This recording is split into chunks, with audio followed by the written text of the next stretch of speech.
All right, this your boy Masai Boss again, and I'm coming in, tuning in with you people, man. Just kind of giving y'all my view on a lot of situations that I see that are going on and that are happening around in our nation right now.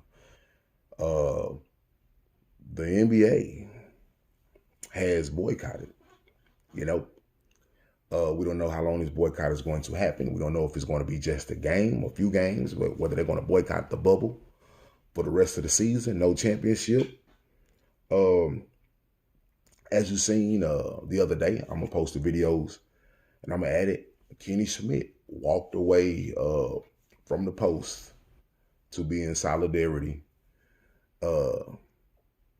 with the rest of the league and how they feeling. He felt like as a former player, an older veteran voice, that it was his duty as a person to boycott with the rest of the league who are boycotting, and remove himself from his posts. He felt like he wouldn't do due diligence at his post that night with the way he was feeling due to the recent incident with Jacob Blake, and just countless incidents that keep being stacked on top of each other, and us as black people and him as a black man just have to suppress the images and suppress his feelings of the failure of justice that is being, happen in due process when it comes to us in these police brutality situations. Now you gotta understand, this is about police brutality, social justice. It's not about crimes in our community. It's not about crimes in our vicinity. It's not about crimes, in our proximity. Let's get that out the way, because every time we talk about particular issues, social justice, police brutality, those are the particular issues that we're focusing on. Yeah, we know as a community, we have things that we need to clean up. Just like every community has things that they need to clean up about their community. We know as black people, we have things in our community that we have to clean up. But we're specifically zeroing in on how the police, who are sworn to protect all their citizens, not just everybody else except black people, not just everybody else except for certain Latin people that fit the description, to protect everyone, and how they're not doing their job, and how they feel like they are living in fear when it comes to us as black people, to be exact. This is what we're talking about. So don't come in my video, don't come in my comments talking about what's going on and how they kill people in Chicago and how they kill people in Texas and how they kill people in New Orleans and we're not talking about that. We know we have to clean that up. Don't get it wrong. We're going to get to that. But it's hard for us to clean up our neighborhood when we got to fight against the police, on top of trying to clean up our neighborhood. So that's not what we're talking about. We're talking about police brutality. And this is what Kenny Schmidt had to say thing now is to kind of, before he left this post. As a black man, as a former player, I think it's best for me to support the players and just not be here tonight. And figure out what happens after that. I just don't feel equipped to do that. And I respect that.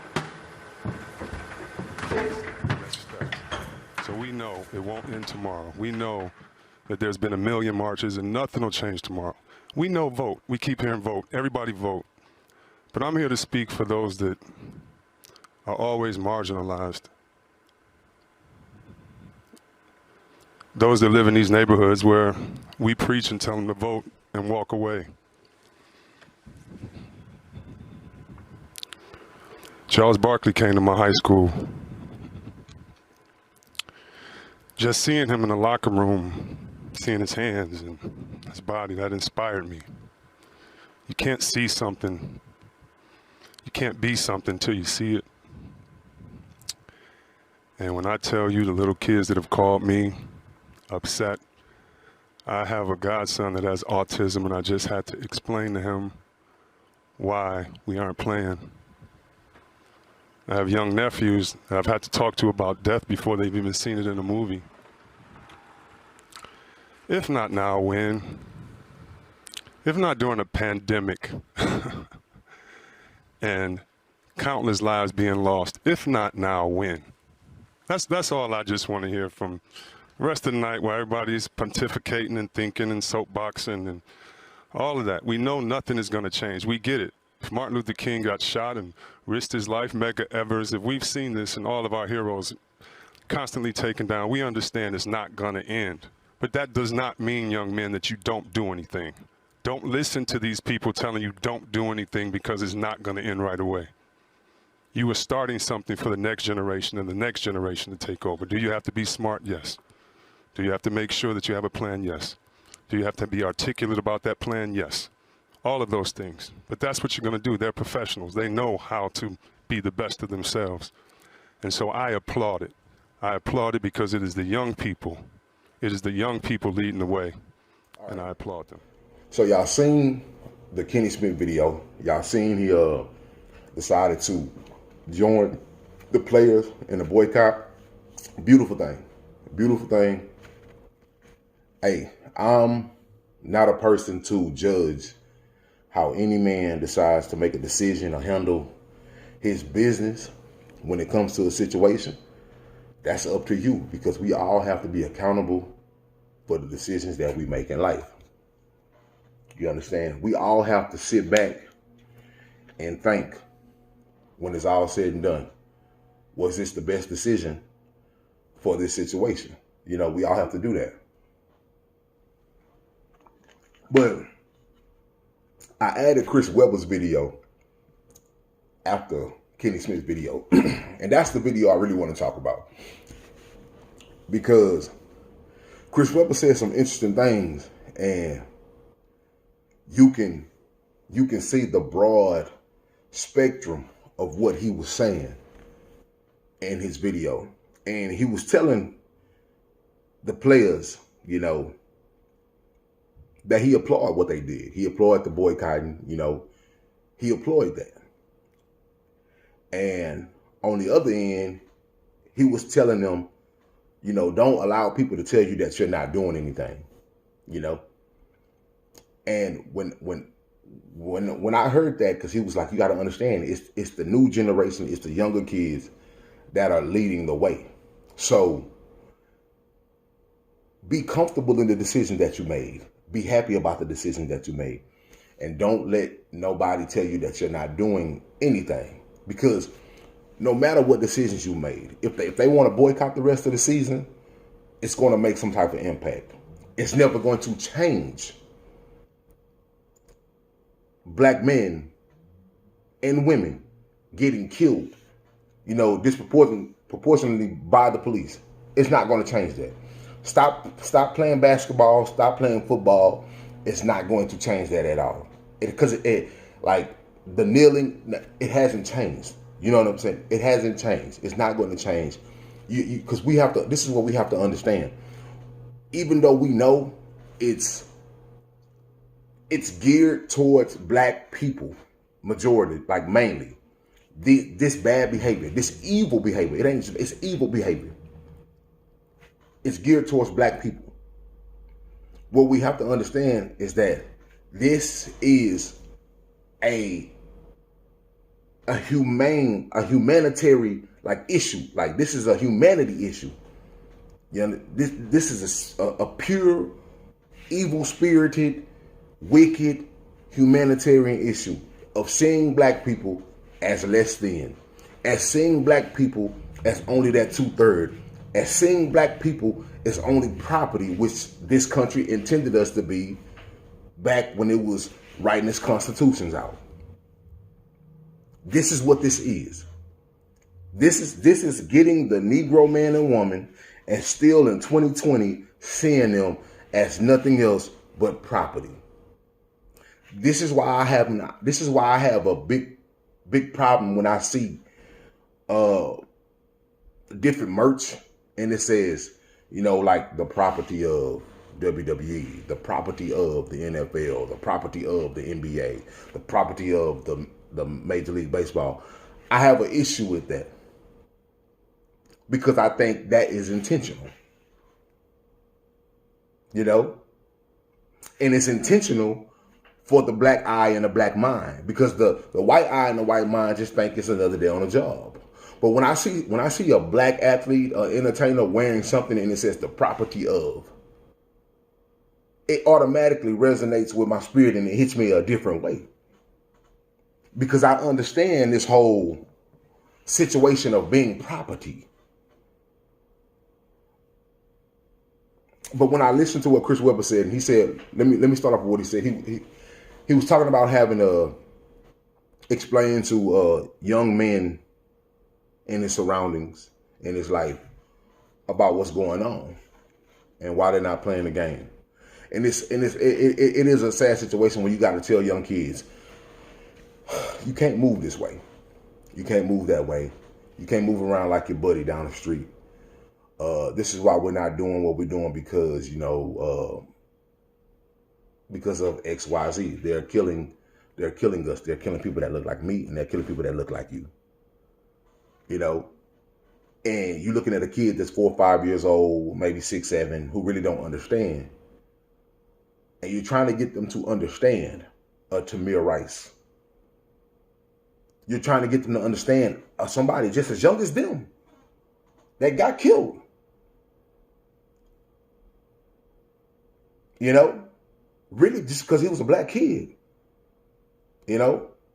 So that's always a sad situation, because even in reality, as much as you try to explain it to them, they won't understand it until they get older, until they see it time and time again. They won't understand it. And then he goes on to talk about, representation of who you can be. And he said he remember when Charles Barkley came to his high school and just seeing in reality a living embodiment of someone who's doing what he wanted to do in life. And he was like, just looking at, Charles coming to my school and just seeing him, looking at his stature, looking at his size, and look, pretty much kind of just looking at myself and seeing like, somebody's doing what I want to do. It can be a reality. It can be a reality. Now, this is the thing. It's hard to show young black kids a reality of something if you keep erasing it so they won't even have a reality of it.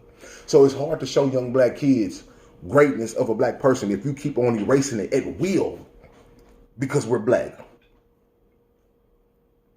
So I get that. I understand what he said. So if I keep erasing a black image to a point that you're trying to exterminate the black image, you're trying to exterminate hope from us, that's something to think about.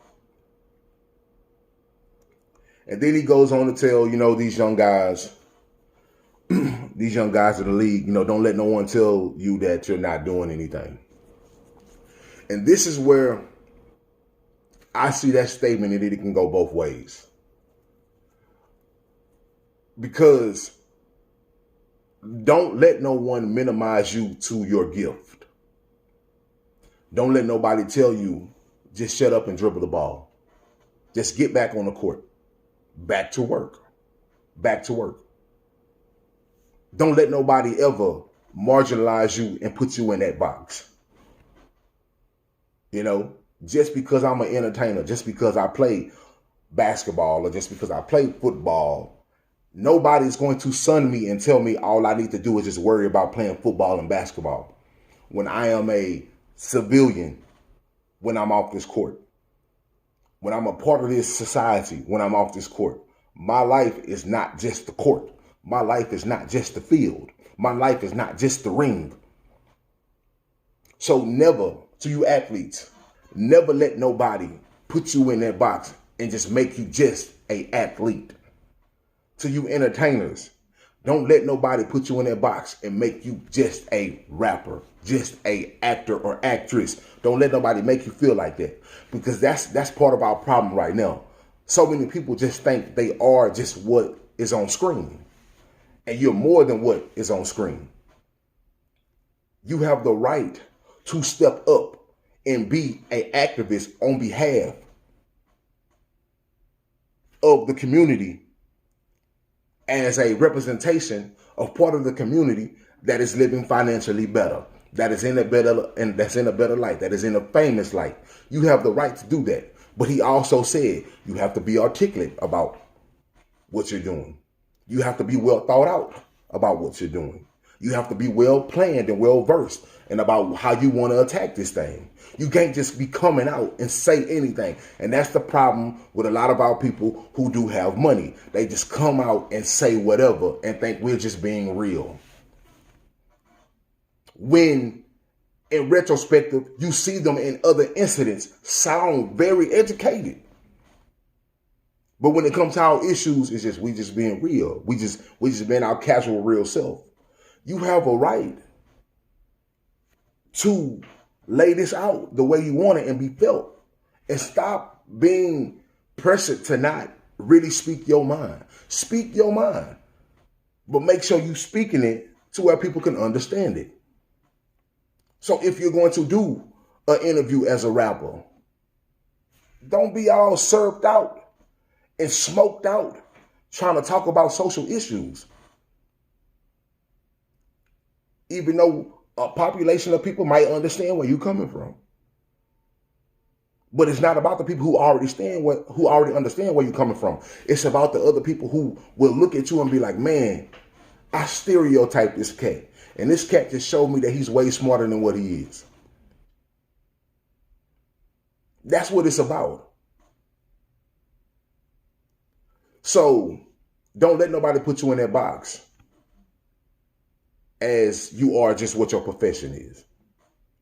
Another thing, boycotting the league is beautiful. If that's what you want to do, that's what you want to do. I understand you feel like you're showing these billionaires, you're teaching these billionaires a lesson. You're not gonna let money keep being generated off your back without seeing any social change. I get that, but I have to play devil's advocate in this situation too. You have to look at your life as an athlete and as an entertainer. You have to look at your life and you have to look at when you was growing up. And I know a lot of people are not gonna like it because I'm quote unquote telling you, you might want to get back to work, not on the behalf of the billionaire owner, not on the behalf of the TV contracts, not on that behalf, right? Not on that behalf. You might want to get back to work because remember yourself as a child. Remember you still had racial issues at an all-time high when you were growing up, when you were young. Remember you still had domestic disputes that you were dealing with in your family. You had all these type of issues and troubles and ill wills in your life that was, revolving around your life that you couldn't escape. And the only way you could escape was looking at Michael Jordan. Even though you personally didn't know Jordan, but your only escape was Jordan. Your only place of happiness was Jordan. Your only place of happiness was watching Mike Tyson. Your only place of happiness was watching Muhammad Ali do what he do as an entertainer. Because back then when you was younger, our voices was really capped. They didn't let a lot of things that Muhammad Ali that we see today, of all the interviews and the great interviews that he was doing, they didn't let a lot of that stuff hit mainstream TV, as you can see. So when you think about yourself growing up and you think about all the things you were trying to escape in life and a lot of the things that kept you away from doing a lot of the evils and ill wills that you wanted to do, but you had something to hold near and dear to. That's what you have to think about with these young kids.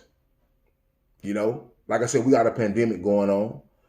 And, You have to look at when you was growing up and you was looking at the Doug Williams, the only black quarterback who was out there winning, defying the odds and winning the Super Bowl. And that made you, instead of go out and hang out with the gangbangers on your street and on your block and go sell drugs, it made you take that football and run up and down that block. It made you stay committed to the dream. So when you athletes and entertainers, you think about boycotting, you have to think about it from the other end too. You have to think about it as all the young kids who look at you for an escape. Now I understand, us having a black life that means something is the main objective. Showing the world that our life matter means something. Showing the world that why can't we have the life that we deserve means something. But as a young black person, and even as an older black person, part of our lives and part of the things that we deserve is to enjoy the things that we enjoy. And you have to look at it from that aspect too sometimes. You might not like it. But at the end of the day, it's like you also have to think about, like I said, the kids who use you as a escape. Now, when you take away the only enjoyment that some of these kids have, where are they going to turn to? If you take away a LeBron, a Steph Curry, if you take away, the Morants, if you take away the Zion Williamson, like whatever's going on in the playoffs right now, if you take that away, and a lot of these young kids hold near and dear to that, you taking away something that possibly would detach them from the dream, that will stop them from keep pushing. Now I understand they should have parents in their life that will keep them grounded. But everybody ain't got, the great two-parent household where they got a committed father that's pushing them hard to go to their dreams, and a mother that's, always there nurturing every setback that they have. Everybody ain't got that. Sometimes the only peace and the only happiness they have is looking at somebody they think as heroic. And that's where they come in too. So when you do boycott, it's taking away something that's near and dear. Because y'all have to look at it like this. When you take away the source of entertainment, all we have is just a bunch of news stations that we don't really want to watch, because every day we turn on a news station, somebody getting killed, somebody getting misdone, like somebody getting unjustly misdone, like somebody getting, done bad. We have all these negative images in the news. That's all we have. We have just nothing but negativity on top of negativity on top of negativity. We have depression on top of depression on top of depression. Depressive images on top of depressive images. That's all we have when you take away the entertainment. And I ain't here trying to advocate for you making money for already billionaires. I'm not doing that. But at the end of the day, it's like school. It's like school. You know how many kids love going to school just to escape from the violence and stuff that they have at home? So imagine when you come home and you're dealing with all the peer pressures and all the negativity at home, and the only thing you want to do is watch LeBron play. Or the only thing you want to do is watch Steph play. The only thing you want to do is watch the Rockets play. You can't do that now. So now you have depression on top of depression. I'm looking at it from a young, I'm looking at it from a young, inspired person standpoint. You got to understand, I'm 37 years old. My time of being a NBA player, that's over. That's done. My time of being a professional athlete is done. You have so many kids right now that if the NFL boycotts, guess what? It's so many kids. You got to understand, there's colleges already that are foregoing senior seasons that kids are losing, that they probably won't get back. You got kids in high school who are foregoing senior seasons because what's going on with the pandemic. So the only thing you can do is, as an athlete of your caliber in your professional life, is try to still be a beacon of hope to the hopeless. And if that just means you playing the remainder of your season, play for the people who really are inspired by you. Play for the people who really look up to you. Play for the people who really are trying to push to be the next person to break everything you've done. Play for those people. Do not play because you think you teaching some people a lesson in the White House. Don't play because you think you teaching Trump a lesson. Don't play because you think you teaching racist cops a lesson. Don't not play because of that. Play for the people who really love what you do. That's all I'm saying. Play for the people who genuinely love what you do and who are truly inspired by what you do. Don't not do it because you think you're teaching somebody a lesson regarding a situation that's going to be here after your playing days are over with, because it was here before your playing days even start. That's all I'm saying. And I know a lot of people not going to want to hear for me to tell people not to boycott. I'm not telling people not to boycott. But all I'm telling people is boycotting is a beautiful thing. I'm not telling nobody not to. But remember, when you make a decision, one decision makes a trickle of consequences. You know? And yeah, it's not up to you as an athlete or an entertainer to hold those consequences near and dear to your heart. But one thing you athletes and entertainers got to understand, you cannot just accept when people say, you were the reason why I changed my life for the better.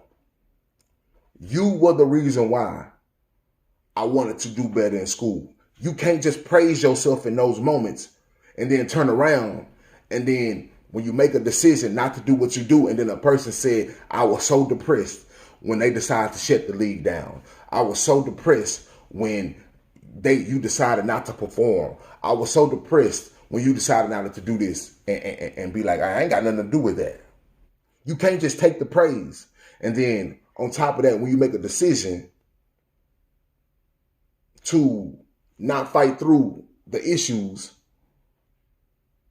you can't just be like, well, the negativity that come with this, I don't want nothing to do with it.